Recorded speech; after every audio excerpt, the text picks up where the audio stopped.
ಕೆಲ ದಿನಗಳ ಹಿಂದಷ್ಟೇ ರಾಜ್ಯದಲ್ಲಿ ರಾಜ್ಯ ಸರ್ಕಾರ ವರ್ಸಸ್ ರಾಜ್ಯಪಾಲರು ಅನ್ನೋ ರೀತಿಯ ವಾತಾವರಣ ನಿರ್ಮಾಣವಾಗಿತ್ತು. ರಾಜ್ಯಪಾಲರು ಪಕ್ಷಾತೀತವಾಗಿ ವರ್ತನೆ ಮಾಡ್ತಿಲ್ಲ ಅನ್ನೋ ಆಪಾದನೆ ಕಾಂಗ್ರೆಸ್ ಪಕ್ಷದಿಂದ ಕೇಳೋಕೆ ಸಿಕ್ಕಿತ್ತು. ಇನ್ಫ್ಯಾಕ್ಟ್ ಯಾವೆಲ್ಲ ರಾಜ್ಯಗಳಲ್ಲಿ ಕೇಂದ್ರ ಸರ್ಕಾರದಲ್ಲಿ ಒಂದು ಪಕ್ಷ, ರಾಜ್ಯ ಸರ್ಕಾರದಲ್ಲಿ ಒಂದು ಪಕ್ಷ ಇರುತ್ತೋ ಅಲ್ಲೆಲ್ಲ ಗವರ್ನರ್ಗಳ ಬಗ್ಗೆ ಆಕ್ಷೇಪ ಸರ್ವೇ ಸಾಮಾನ್ಯ ಅನ್ನೋ ರೀತಿಯಲ್ಲಿದ್ದಾರೆ.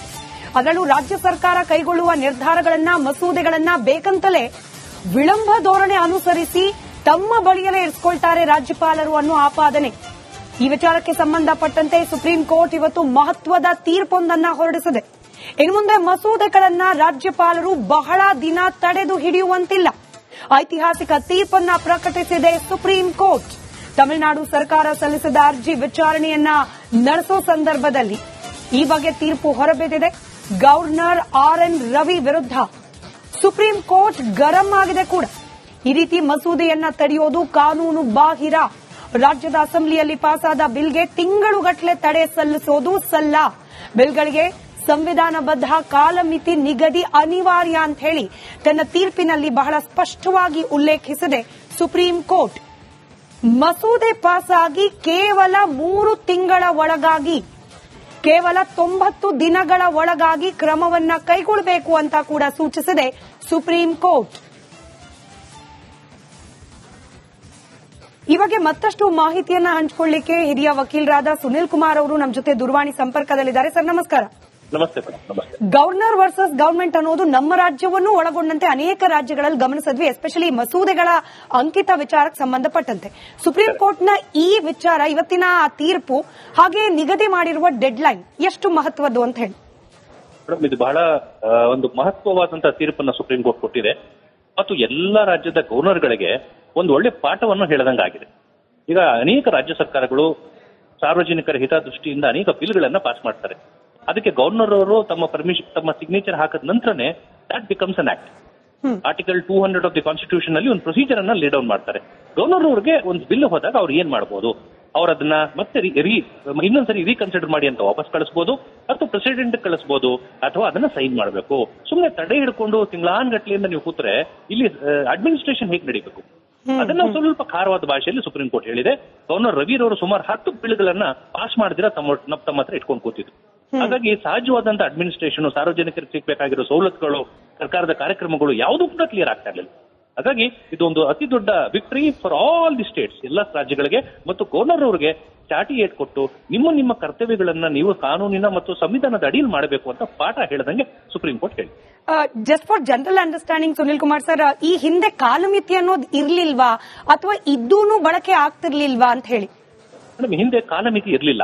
ಏನಂತ ಹೇಳ್ತಿದ್ರು, ಒಂದು ಸಲ ಬಿಲ್ ಅನ್ನು ಪ್ರೆಸೆಂಟ್ ಮಾಡಿದಾಗ ಬಿಲ್ ಅಲ್ಲಿ ಯಾವ್ದಾದ್ರು ಮತ್ತು ಸಂವಿಧಾನದ ವಿರುದ್ಧ ಅಥವಾ ಯಾವ್ದಾನ ಪ್ರಾವಿಷನ್ಸ್ ವಿರುದ್ಧ ಇದ್ರೆ ಅದನ್ನ ವಾಪಸ್ ಕಳಿಸಬಹುದು ಗವರ್ನರ್ ಅವರು ಯಾರಿಗೆ, ರಾಜ್ಯ ಸರ್ಕಾರಕ್ಕೆ. ಮತ್ತು ರಾಜ್ಯ ಸರ್ಕಾರ ಇನ್ನೊಂದ್ಸಲಿ ಕನ್ಸಿಡರ್ ಮಾಡಿ ವಾಪಸ್ ಕಳಿಸಿದಾಗ ವಿತಿನ್ 30 ಡೇಸ್ ಒಳಗಡೆ ಅದನ್ನ ಅವ್ರ ಅಂಕಿತ ಹಾಕಬೇಕಾಗಿತ್ತು. ಕಾಲಮಿತಿ ಸ್ಪೆಸಿಫಿಕ್ ಇರಲಿಲ್ಲ, ಬಟ್ ಆದಷ್ಟು ಬೇಗ 2ನೇ ಸತಿ ಕಳಿಸಿದಾಗ ಅವ್ರಿಗೆ ಆಪ್ಷನ್ ಇರಲಿಲ್ಲ. ಬಟ್ ಈಗ ಸುಪ್ರೀಂ ಕೋರ್ಟ್ ಹೇಳುತ್ತೆ ಕಾಲಮಿತಿ ಫಿಕ್ಸ್ ಮಾಡುವಂತ ಸಮಯ ಬಂದಿದೆ. ನೀವು ಅನೇಕ ತಿಂಗಳ ಕಾಲ ನೀವು ಬಿಲ್ ಅನ್ನು ಯಾವುದೋ ಕಾರಣಗಳಿಂದ ಒಂದು ಕ್ಲಾರಿಫಿಕೇಶನ್ ಬೇಕು ಅಂತ ಹಿಡಿತಾ ಕುತ್ಕೊಂಡಾಗ ಸಹಜವಾದಂತ ಅಡ್ಮಿನಿಸ್ಟ್ರೇಷನ್ ಹೇಗೆ ನಡೀಬೇಕು. ಹಾಗಾಗಿ ಈಗ ಕಾಲಮಿತಿಯನ್ನು ಫಿಕ್ಸ್ ಮಾಡಿದರೆ ಜಡ್ಜ್ ಮೇಡ್ ಲಾ ಅಂತ ಕೂಡ ನಾವು ಕರಿತೀವಿ. ಅನೇಕ ತೀರ್ಪುಗಳನ್ನ ಲಾ ಮುಖಾಂತರ ಕೂಡ ಕಾನೂನು ಮತ್ತು ಸರ್ಕಾರ ಇಂಪ್ಲಿಮೆಂಟ್ ಮಾಡಬೇಕಾಗುತ್ತೆ. ಸೊ ಈ ಜಡ್ಜ್ಮೆಂಟ್ ಪ್ರಕಾರ ಕಾಲಮಿತಿಯನ್ನು ಫಿಕ್ಸ್ ಮಾಡಿದ್ದಾರೆ. ಈಗ ಇನ್ ಕೇಸ್ ಏನಾದ್ರೂ 3 ತಿಂಗಳ ಒಳಗಡೆ ಡಿಸ್ಮಿಸ್ ಮಾಡಲಿಲ್ಲ ಅಂತಂದ್ರೆ ಪನಿಷಬಲ್ ಅಫೆನ್ಸ್ ಆಗತ್ತಾ? ಯಾಕಂದ್ರೆ ಗವರ್ನರ್ ಕೂಡ ಸಾಂವಿಧಾನಿಕ ಹುದ್ದೆ. ಮೇಡಮ್, ಒಂದು ಪಕ್ಷ 3 ತಿಂಗಳ ಒಳಗಡೆ, ಈಗ ಸುಪ್ರೀಂ ಕೋರ್ಟ್ ತೀರ್ಪು ಬಂತು, 3 ತಿಂಗಳ ಒಳಗಡೆ ನೀವೆಲ್ಲ ಬಿಲ್ಗಳನ್ನ ಕನ್ಸಿಡರ್ ಮಾಡಿ ಅದೊಂದು ಡಿಸಿಷನ್ ತಗೋಬೇಕು ಅಂತ ಸುಪ್ರೀಂ ಕೋರ್ಟ್ ಹೇಳಿದೆ. ಒಂದು ಪಕ್ಷ ಯಾವ್ದಾದ್ರು ಗವರ್ನರ್ ಅವರು 3 ತಿಂಗಳಾದ್ರೂ ಕೂಡ ಸುಪ್ರೀಂ ಕೋರ್ಟ್ ತೀರ್ಪನ್ನ ವೈಲೇಟ್ ಮಾಡಿದ್ರೆ ಅದು ಕಂಟೆಂಪ್ಟ್ ಆಗುತ್ತೆ. ಆ ರಾಜ್ಯ ಸರ್ಕಾರದವರು ಗವರ್ನರ್ ಅವ್ರ ಮೇಲೆ ಕಂಟೆಂಪ್ಟ್ ಆಫ್ ಕೋರ್ಟ್ ಪಿಟಿಷನ್ ಅನ್ನ ಸುಪ್ರೀಂ ಕೋರ್ಟ್ ನಲ್ಲಿ ದಾಖಲೆ ಮಾಡಬಹುದು. ಆ ಕಂಟೆಂಪ್ಟ್ ಆಫ್ ಕೋರ್ಟ್ ಪ್ರೂವ್ ಆಯ್ತು ಅಂದ್ರೆ ಗವರ್ನರ್ ಅವರು ಮಿನಿಮಮ್ 6 ತಿಂಗಳವರೆಗೂ ಇಂಪ್ರಿಸೆಂಟ್ ಮಾಡುವಂತ ಸಾಧ್ಯತೆ. Right, thank you so much Sunil Kumar sir, Republic ಕನ್ನಡದ ಜೊತೆ ಮಾತನಾಡಿದಕ್ಕೆ.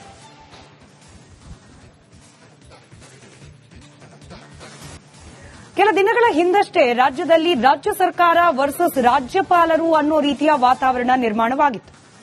ರಾಜ್ಯಪಾಲರು ಪಕ್ಷಾತೀತವಾಗಿ ವರ್ತನೆ ಮಾಡ್ತಿಲ್ಲ ಅನ್ನೋ ಆಪಾದನೆ ಕಾಂಗ್ರೆಸ್ ಪಕ್ಷದಿಂದ ಕೇಳೋಕೆ ಸಿಕ್ಕಿತ್ತು. ಇನ್ಫ್ಯಾಕ್ಟ್ ಯಾವೆಲ್ಲ ರಾಜ್ಯಗಳಲ್ಲಿ ಕೇಂದ್ರ ಸರ್ಕಾರದಲ್ಲಿ ಒಂದು ಪಕ್ಷ, ರಾಜ್ಯ ಸರ್ಕಾರದಲ್ಲಿ ಒಂದು ಪಕ್ಷ ಇರುತ್ತೋ ಅಲ್ಲೆಲ್ಲ ಗವರ್ನರ್ಗಳ ಬಗ್ಗೆ ಆಕ್ಷೇಪ ಸರ್ವೇ ಸಾಮಾನ್ಯ ಅನ್ನೋ ರೀತಿಯಲ್ಲಿದ್ದಾರೆ. ಅದರಲ್ಲೂ ರಾಜ್ಯ ಸರ್ಕಾರ ಕೈಗೊಳ್ಳುವ ನಿರ್ಧಾರಗಳನ್ನ ಮಸೂದೆಗಳನ್ನ ಬೇಕಂತಲೇ ವಿಳಂಬ ಧೋರಣೆ ಅನುಸರಿಸಿ ತಮ್ಮ ಬಳಿಯಲ್ಲೇ ಇರಿಸಿಕೊಳ್ತಾರೆ ರಾಜ್ಯಪಾಲರು ಅನ್ನೋ ಆಪಾದನೆ. ಈ ವಿಚಾರಕ್ಕೆ ಸಂಬಂಧಪಟ್ಟಂತೆ ಸುಪ್ರೀಂ ಕೋರ್ಟ್ ಇವತ್ತು ಮಹತ್ವದ ತೀರ್ಪೊಂದನ್ನ ಹೊರಡಿಸಿದೆ. ಇನ್ನು ಮುಂದೆ ಮಸೂದೆಗಳನ್ನ ರಾಜ್ಯಪಾಲರು ಬಹಳ ದಿನ ತಡೆದು ಹಿಡಿಯುವಂತಿಲ್ಲ. ಐತಿಹಾಸಿಕ ತೀರ್ಪನ್ನ ಪ್ರಕಟಿಸಿದೆ ಸುಪ್ರೀಂ ಕೋರ್ಟ್. ತಮಿಳುನಾಡು ಸರ್ಕಾರ ಸಲ್ಲಿಸಿದ ಅರ್ಜಿ ವಿಚಾರಣೆಯನ್ನ ನಡೆಸೋ ಸಂದರ್ಭದಲ್ಲಿ ಈ ಬಗ್ಗೆ ತೀರ್ಪು ಹೊರಬಿದ್ದಿದೆ. ಗವರ್ನರ್ RN ರವಿ ವಿರುದ್ಧ ಸುಪ್ರೀಂ ಕೋರ್ಟ್ ಗರಂ ಆಗಿದೆ ಕೂಡ. ಈ ರೀತಿ ಮಸೂದೆಯನ್ನ ತಡೆಯೋದು ಕಾನೂನು ಬಾಹಿರ. ರಾಜ್ಯದ ಅಸೆಂಬ್ಲಿಯಲ್ಲಿ ಪಾಸಾದ ಬಿಲ್ಗೆ ತಿಂಗಳುಗಟ್ಟಲೆ ತಡೆ ಸಲ್ಲಿಸೋದು ಸಲ್ಲ. ಬಿಲ್ಗಳಿಗೆ ಸಂವಿಧಾನಬದ್ಧ ಕಾಲಮಿತಿ ನಿಗದಿ ಅನಿವಾರ್ಯ ಅಂತ ಹೇಳಿ ತನ್ನ ತೀರ್ಪಿನಲ್ಲಿ ಬಹಳ ಸ್ಪಷ್ಟವಾಗಿ ಉಲ್ಲೇಖಿಸಿದೆ ಸುಪ್ರೀಂ ಕೋರ್ಟ್. ಮಸೂದೆ ಪಾಸಾಗಿ ಕೇವಲ 3 ತಿಂಗಳ ಒಳಗಾಗಿ, ಕೇವಲ 90 ದಿನಗಳ ಒಳಗಾಗಿ ಕ್ರಮವನ್ನ ಕೈಗೊಳ್ಳಬೇಕು ಅಂತ ಕೂಡ ಸೂಚಿಸಿದೆ ಸುಪ್ರೀಂ ಕೋರ್ಟ್. ಈ ಬಗ್ಗೆ ಮತ್ತಷ್ಟು ಮಾಹಿತಿಯನ್ನ ಹಂಚಿಕೊಳ್ಳಿಕ್ಕೆ ಹಿರಿಯ ವಕೀಲರಾದ ಸುನಿಲ್ ಕುಮಾರ್ ಅವರು ನಮ್ಮ ಜೊತೆ ದೂರವಾಣಿ ಸಂಪರ್ಕದಲ್ಲಿದ್ದಾರೆ. ಸರ್ ನಮಸ್ಕಾರ. ನಮಸ್ತೆ ಮೇಡಮ್. ನಮಸ್ತೆ. ಗವರ್ನರ್ ವರ್ಸಸ್ ಗವರ್ಮೆಂಟ್ ಅನ್ನೋದು ನಮ್ಮ ರಾಜ್ಯವನ್ನು ಒಳಗೊಂಡಂತೆ ಅನೇಕ ರಾಜ್ಯಗಳಲ್ಲಿ ಗಮನಿಸಿದ್ವಿ, ಎಸ್ಪೆಷಲಿ ಮಸೂದೆಗಳ ಅಂಕಿತ ವಿಚಾರಕ್ಕೆ ಸಂಬಂಧಪಟ್ಟಂತೆ. ಸುಪ್ರೀಂ ಕೋರ್ಟ್ನ ಈ ವಿಚಾರ, ಇವತ್ತಿನ ತೀರ್ಪು, ಹಾಗೆ ನಿಗದಿ ಮಾಡಿರುವ ಡೆಡ್ಲೈನ್ ಎಷ್ಟು ಮಹತ್ವದ್ದು ಅಂತ ಹೇಳಿ? ಮೇಡಮ್, ಇದು ಬಹಳ ಒಂದು ಮಹತ್ವವಾದಂತಹ ತೀರ್ಪನ್ನ ಸುಪ್ರೀಂ ಕೋರ್ಟ್ ಕೊಟ್ಟಿದೆ ಮತ್ತು ಎಲ್ಲಾ ರಾಜ್ಯದ ಗವರ್ನರ್ಗಳಿಗೆ ಒಂದು ಒಳ್ಳೆ ಪಾಠವನ್ನು ಹೇಳದಂಗಾಗಿದೆ. ಈಗ ಅನೇಕ ರಾಜ್ಯ ಸರ್ಕಾರಗಳು ಸಾರ್ವಜನಿಕರ ಹಿತದೃಷ್ಟಿಯಿಂದ ಅನೇಕ ಬಿಲ್ಗಳನ್ನ ಪಾಸ್ ಮಾಡ್ತಾರೆ. ಅದಕ್ಕೆ ಗವರ್ನರ್ ಅವರು ತಮ್ಮ ಸಿಗ್ನೇಚರ್ ಹಾಕಿದ ನಂತರನೇ that becomes an act. Article 200 of the constitution ಅಲ್ಲಿ ಒಂದು ಪ್ರೊಸೀಜರ್ ಅನ್ನ ಲೇ ಡೌನ್ ಮಾಡ್ತಾರೆ. ಗವರ್ನರ್ ಅವರಿಗೆ ಒಂದು ಬಿಲ್ ಹೋದಾಗ ಅವ್ರು ಏನ್ ಮಾಡಬಹುದು, ಅವ್ರು ಅದನ್ನ ಮತ್ತೆ ಇನ್ನೊಂದ್ಸರಿ ರೀಕನ್ಸಿಡರ್ ಮಾಡಿ ಅಂತ ವಾಪಸ್ ಕಳಿಸಬಹುದು, ಅಥವಾ ಪ್ರೆಸಿಡೆಂಟ್ ಕಳಿಸಬಹುದು, ಅಥವಾ ಅದನ್ನ ಸೈನ್ ಮಾಡಬೇಕು. ಸುಮ್ಮನೆ ತಡೆ ಹಿಡ್ಕೊಂಡು ತಿಂಗಳಾನ್ಗಟ್ಲೆಯಿಂದ ನೀವು ಕೂತ್ರೆ ಇಲ್ಲಿ ಅಡ್ಮಿನಿಸ್ಟ್ರೇಷನ್ ಹೇಗೆ ನಡೀಬೇಕು? ಅದನ್ನ ಸ್ವಲ್ಪ ಖಾರವಾದ ಭಾಷೆಯಲ್ಲಿ ಸುಪ್ರೀಂ ಕೋರ್ಟ್ ಹೇಳಿದೆ. ಗವರ್ನರ್ ರವಿರವರು ಸುಮಾರು 10 ಬಿಲ್ಗಳನ್ನ ಪಾಸ್ ಮಾಡಿದಿರ ತಮ್ಮ ಹತ್ರ ಇಟ್ಕೊಂಡು ಕೂತಿದ್ರು. ಹಾಗಾಗಿ ಸಹಜವಾದಂತಹ ಅಡ್ಮಿನಿಸ್ಟ್ರೇಷನ್, ಸಾರ್ವಜನಿಕರಿಗೆ ಸಿಗಬೇಕಾಗಿರೋ ಸವಲತ್ತುಗಳು, ಸರ್ಕಾರದ ಕಾರ್ಯಕ್ರಮಗಳು ಯಾವುದೂ ಕೂಡ ಕ್ಲಿಯರ್ ಆಗ್ತಾ ಇರಲಿಲ್ಲ. ಹಾಗಾಗಿ ಇದೊಂದು ಅತಿ ದೊಡ್ಡ victory for all the States, ಎಲ್ಲ ರಾಜ್ಯಗಳಿಗೆ.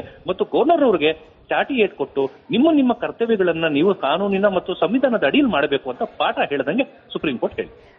Just for general understanding Sunil Kumar sir, ಈ ಹಿಂದೆ ಕಾಲಮಿತಿ ಅನ್ನೋದು ಇರ್ಲಿಲ್ವಾ ಅಥವಾ ಇದ್ದೂನು ಬಳಕೆ ಆಗ್ತಿರ್ಲಿಲ್ವಾ ಅಂತ ಹೇಳಿ? ಹಿಂದೆ ಕಾಲಮಿತಿ ಇರಲಿಲ್ಲ. ಏನಂತ ಹೇಳ್ತಿದ್ರು, ಒಂದು ಸಲ ಬಿಲ್ ಅನ್ನು ಪ್ರೆಸೆಂಟ್ ಮಾಡಿದಾಗ ಬಿಲ್ ಅಲ್ಲಿ ಯಾವ್ದಾದ್ರು ಮತ್ತು ಸಂವಿಧಾನದ ವಿರುದ್ಧ ಅಥವಾ ಯಾವ್ದಾನ ಪ್ರಾವಿಷನ್ಸ್ ವಿರುದ್ಧ ಇದ್ರೆ ಅದನ್ನ ವಾಪಸ್ ಕಳಿಸಬಹುದು ಗವರ್ನರ್ ಅವರು ಯಾರಿಗೆ, ರಾಜ್ಯ ಸರ್ಕಾರಕ್ಕೆ. ಮತ್ತು ರಾಜ್ಯ ಸರ್ಕಾರ ಇನ್ನೊಂದ್ಸಲಿ ಕನ್ಸಿಡರ್ ಮಾಡಿ ವಾಪಸ್ ಕಳಿಸಿದಾಗ ವಿತಿನ್ 30 ಡೇಸ್ ಒಳಗಡೆ ಅದನ್ನ ಅವ್ರ ಅಂಕಿತ ಹಾಕಬೇಕಾಗಿತ್ತು. ಕಾಲಮಿತಿ ಸ್ಪೆಸಿಫಿಕ್ ಇರಲಿಲ್ಲ, ಬಟ್ ಆದಷ್ಟು ಬೇಗ 2ನೇ ಸತಿ ಕಳಿಸಿದಾಗ ಅವ್ರಿಗೆ ಆಪ್ಷನ್ ಇರಲಿಲ್ಲ. ಬಟ್ ಈಗ ಸುಪ್ರೀಂ ಕೋರ್ಟ್ ಹೇಳುತ್ತೆ ಕಾಲಮಿತಿ ಫಿಕ್ಸ್ ಮಾಡುವಂತ ಸಮಯ ಬಂದಿದೆ. ನೀವು ಅನೇಕ ತಿಂಗಳ ಕಾಲ ನೀವು ಬಿಲ್ ಅನ್ನು ಯಾವುದೋ ಕಾರಣಗಳಿಂದ ಒಂದು ಕ್ಲಾರಿಫಿಕೇಶನ್ ಬೇಕು ಅಂತ ಹಿಡಿತಾ ಕುತ್ಕೊಂಡಾಗ ಸಹಜವಾದಂತ ಅಡ್ಮಿನಿಸ್ಟ್ರೇಷನ್ ಹೇಗೆ ನಡೀಬೇಕು? ಹಾಗಾಗಿ ಈಗ